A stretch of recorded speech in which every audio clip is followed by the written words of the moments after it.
ব্ৰহ্ম ধৰ্মৰ যি আমাৰ কমিটি আছে ওদালগুৰি জিলা কমিটি তেখেতসকলে ওদালগুৰিত আমাৰ এটা অডিটৰিয়াম আৰু গুৰুদেৱ কালীচৰণ ব্ৰহ্মৰ নামত এটা অডিটৰিয়াম আৰু গেষ্ট হাউচ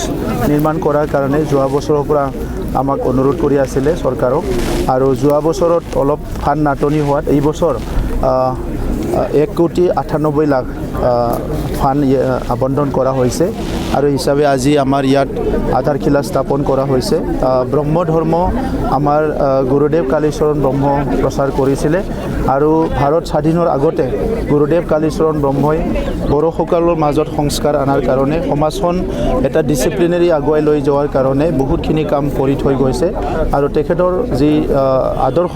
নীতি এইটো লৈয়ে আজি অকল ব্ৰহ্ম ধৰ্মৰ লোকসকলে নহয় আমি সকলো আগবাঢ়ি আছোঁ আৰু বড়োসকলে গুৰুদেৱ কালীচৰণ ব্ৰহ্মক অকল ব্ৰহ্ম ধৰ্মৰ মানুহখিনিয়ে নহয়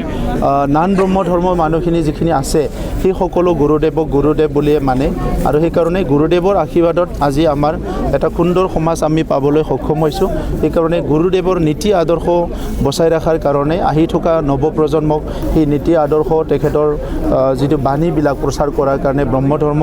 যি কাম কৰি আছে সেইটো আমি সদায় সহযোগ কৰি আছোঁ আৰু সহযোগ কৰি যাম